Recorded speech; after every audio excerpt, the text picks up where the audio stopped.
c'est la tarte à la crème en fait qu'on entend dès que le vote ne plaît pas à la bien-pensance. Il y avait eu le même coup sur le Brexit où ils avaient expliqué que ce serait la faute des Russes et de Vladimir Poutine, la même chose sur l'élection de Trump en 2016. Alors, Charles Gallois, je me tourne d'abord vers vous. Trump s'est déclaré avoir d'excellentes relations avec Vladimir Poutine, et on l'a aussi accusé de servir Vladimir Poutine. On l'a même accusé d'être un agent du KGB par le passé. De son côté, lui, Trump avait déclaré qu'il mettrait fin à la guerre en 24 heures quand il arriverait au pouvoir.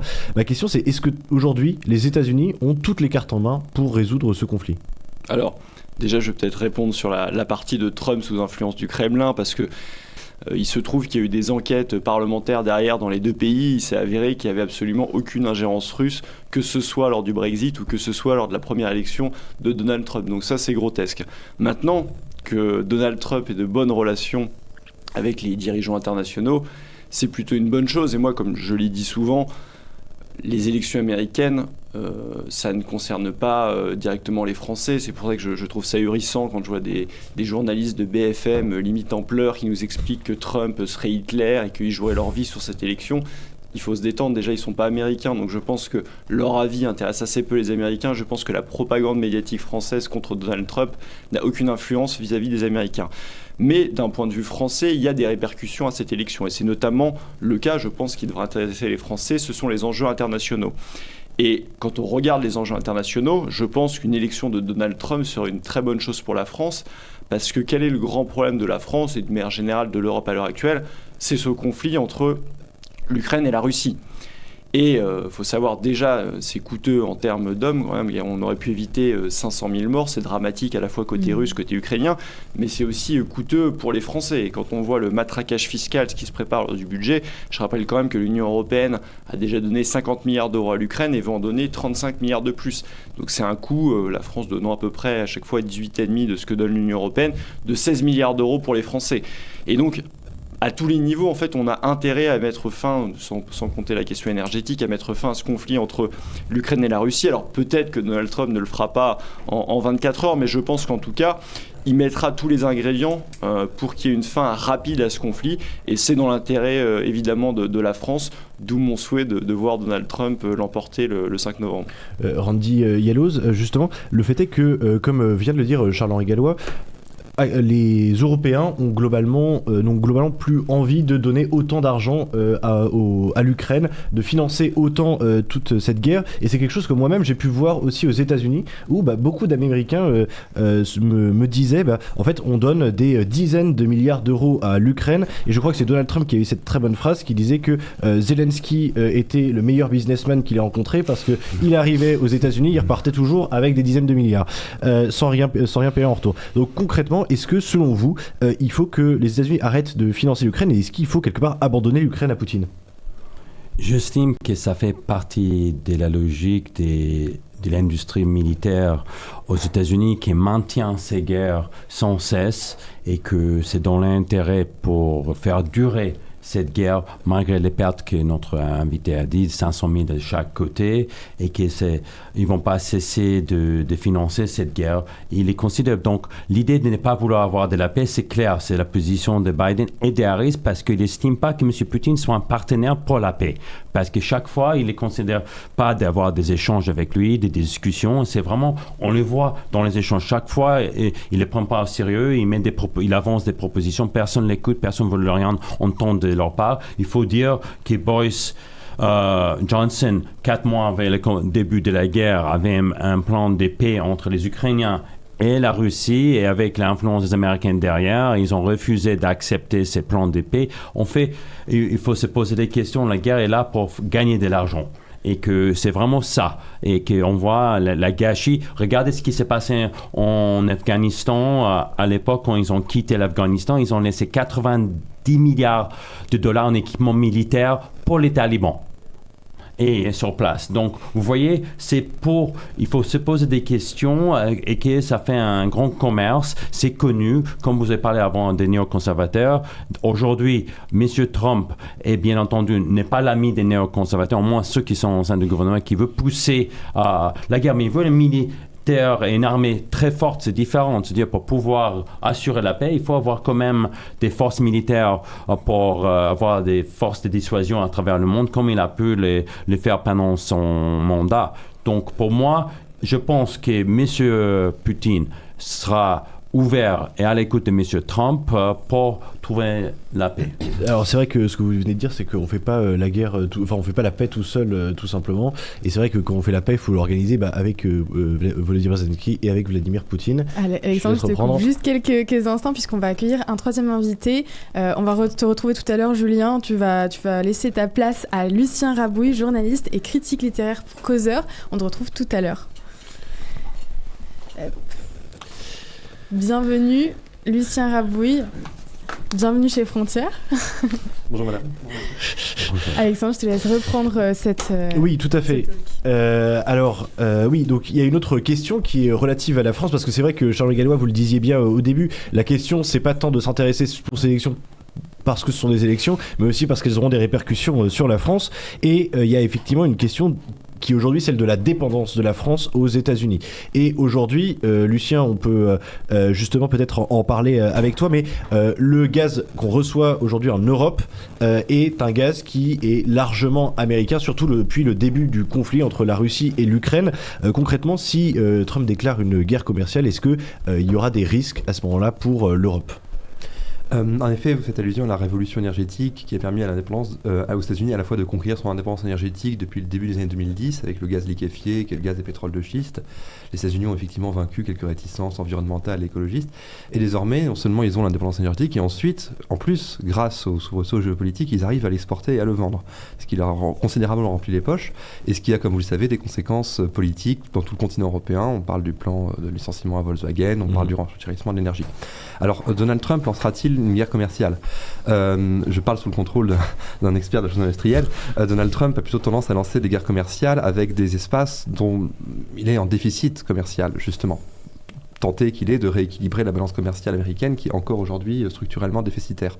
Dès lors qu'il a rétabli cette balance commerciale, ou dès lors que les États-Unis ont un commerce extérieur qui tente à s'améliorer avec le continent européen, on le voit mal, sachant qu'il connaît quand même le monde des affaires, lancer une grande campagne de guerre douanière, sachant qu'il y aura forcément des répercussions. Encore que les États-Unis continuent à acheter du matériel allemand, continuent à acheter des voitures allemandes. Donc effectivement, l'imprévisibilité du caractère de Trump fait sa force quelque part. C'est la stratégie du fou. Il peut lancer des menaces à tir-à-go. Simplement, les États-Unis aujourd'hui sont dans une situation, en tout cas pour le commerce extérieur, assez différente que ce qu'ils étaient en 2015-2016.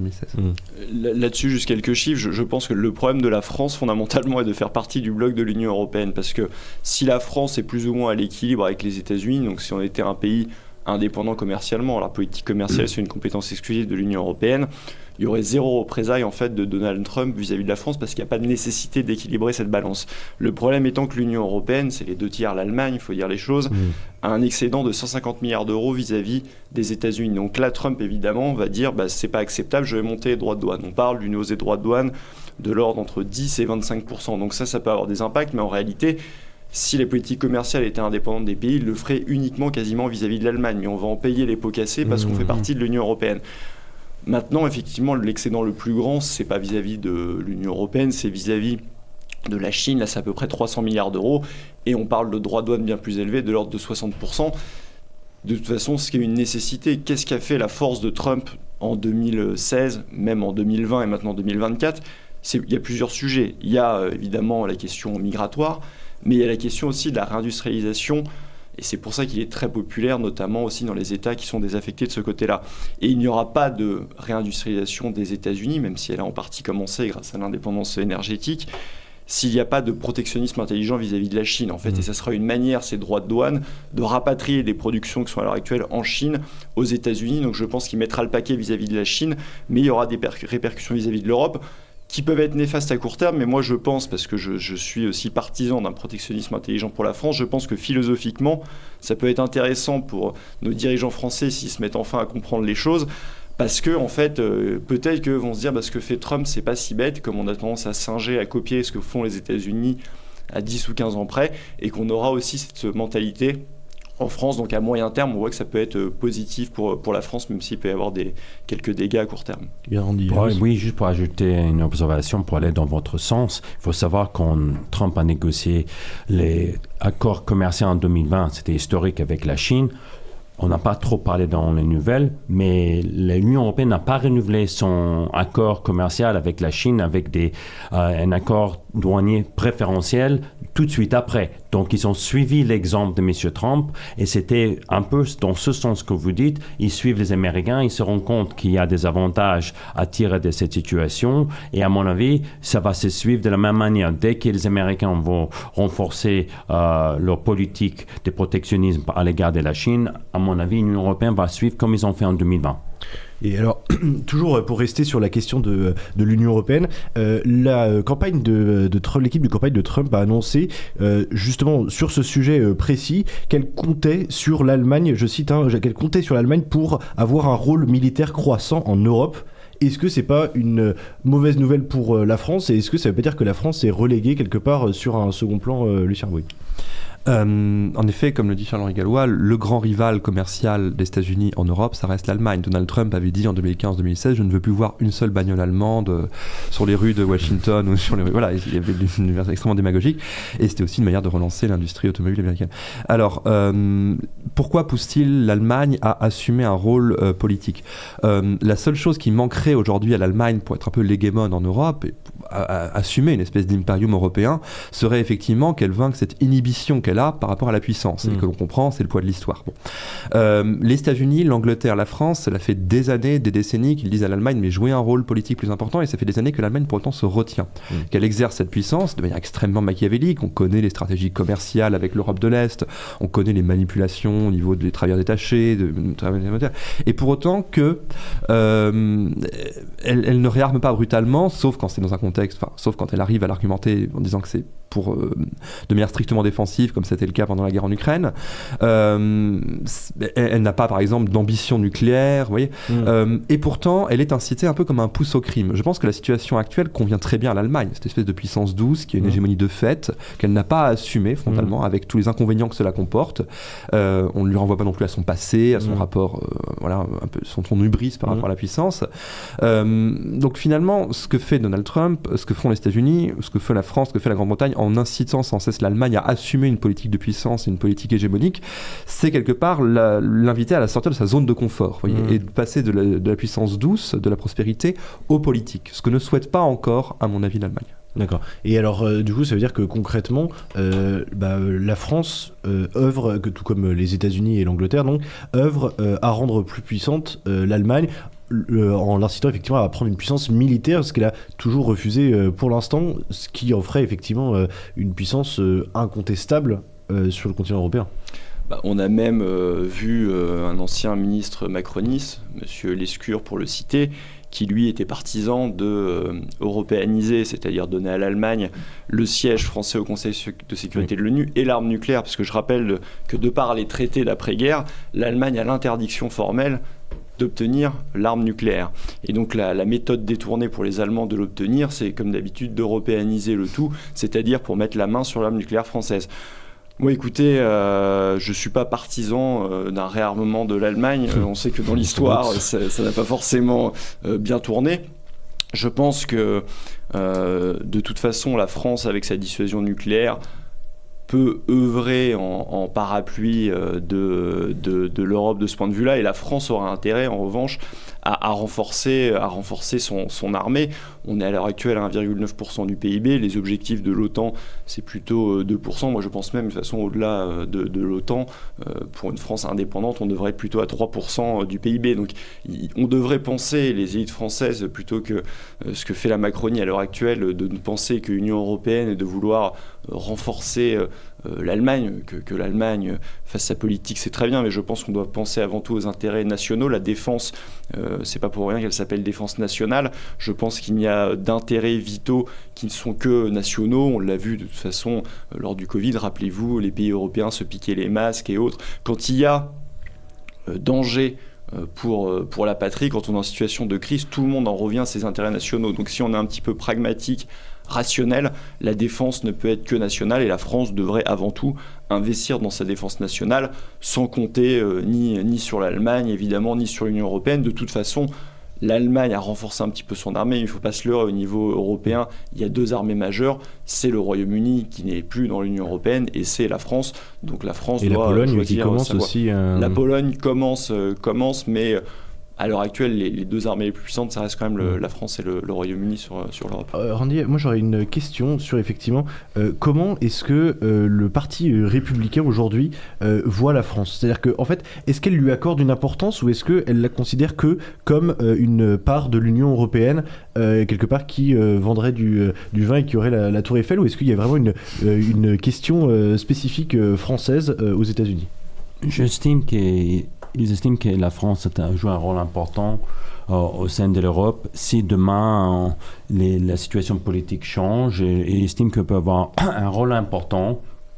C'est vrai qu'en Allemagne, on voit difficilement les choses changer et que ça reste très centre et à gauche. Ici, beaucoup d'Américains pensent que quand même, il y a un mouvement de droite très important en France, qu'il s'est manifesté beaucoup pendant les élections et qu'il fallait l'union de la gauche et l'union du centre pour pouvoir vaincre la droite. Donc, on voit la force de la droite et que ce sera la force la plus importante en Europe pour le moment et qu'ils se rendent compte que quand même c'est un mouvement qui est très important et je pense qu'on a discuté avec l'invité, je pense que dans les prochains mois, peut-être l'année prochaine, compte tenu des difficultés de former un gouvernement, on peut voir une évolution. Si demain il y a des législatives anticipées, etc., ça peut changer la situation au niveau de la France par rapport à l'Allemagne. Juste un point, il faut savoir que la France joue le jeu de renforcer l'industrie militaire de l'Allemagne au niveau de l'aviation. Il y a des partenariats très importants qui transmettent des secrets et les partenaires sont au profit des industries militaires allemandes. Et ça, on a oublié de le dire. Et ça, c'est hyper important stratégiquement